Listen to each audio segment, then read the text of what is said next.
ঠিক বিকেল 5টার 5 মিশালি নিয়ে আপনাদের সঙ্গে রয়েছে আমি তমশ্রী এবং শুরুতেই যে খবরের দিকে নজর রাখবো। আজ নবান্নে ডিএ বৈঠক, বকেয়া মহার্ঘ ভাতা মেটানো নিয়ে বৈঠক, কর্মচারী সংগঠনগুলির সঙ্গে বৈঠক। মুখ্যমন্ত্রী শুভেন্দু অধিকারীর এই বৈঠক নিয়ে আরো আপডেট দেবে সোমরাজ রয়েছে আমার সঙ্গে। দেখো, কিছুক্ষণের মধ্যেই নবান্নতে বৈঠক শুরু হচ্ছে। মূলত ডিএ নিয়ে এই বৈঠক হবে মুখ্যমন্ত্রী শুভেন্দু অধিকারীর 4টি কর্মচারী সংগঠনের সঙ্গে, যার মধ্যে রয়েছে সংগ্রামী যৌথ মঞ্চ।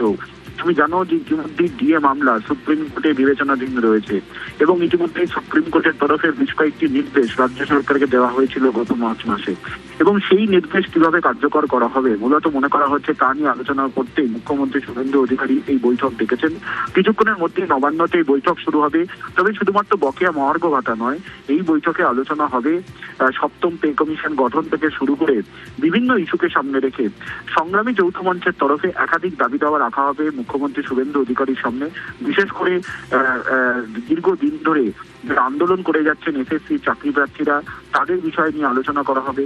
পাশাপাশি সম্প্রতি রাজ্য সরকারের তরফে একটি সার্কুলার জারি করা হয়েছিল, সেই নির্দেশিকা নিয়েও বেশ কিছু বিষয় তারা রাখবেন বৈঠকে, তেমনটাই সংগ্রামী যৌথ মঞ্চের তরফে জানানো হয়েছে। কিছুক্ষণের মধ্যেই নবান্নে এই বৈঠক শুরু হবে। তবে নবান্নের তরফে কর্মচারী সংগঠনগুলিকে যে চিঠি দেওয়া হয়েছিল বৈঠকের, সেখানে সুপ্রিম কোর্ট এবং হাইকোর্টের মহার্ঘ ভাতা নিয়ে যে যে নির্দেশ দেওয়া হয়েছিল সেই বিষয় নিয়ে আলোচনা করা হবে বলে জানানো হয়েছিল। বৈঠক ডিএর দাবি তো আছেই, তার সাথে শূন্য পদে নিয়োগের দাবি আছে, অস্থায়ী কর্মচারীদের স্থায়ীকরণের দাবি থাকবে, এসএসসি ছেলে মেয়েগুলোর যারা যোগ্য তাদেরকে ফেরানোর দাবিও থাকবে। আমরা আশা করি যেটাই এটা প্রথম মিটিং, কিন্তু এটা শেষ মিটিং নয়। ধারাবাহিকভাবে প্রশাসনের সাথে আমাদের মিটিং হতে থাকবে এবং কর্মচারী পক্ষকে গুরুত্ব দেওয়ার কাজ অন্তত এই সরকার করবে।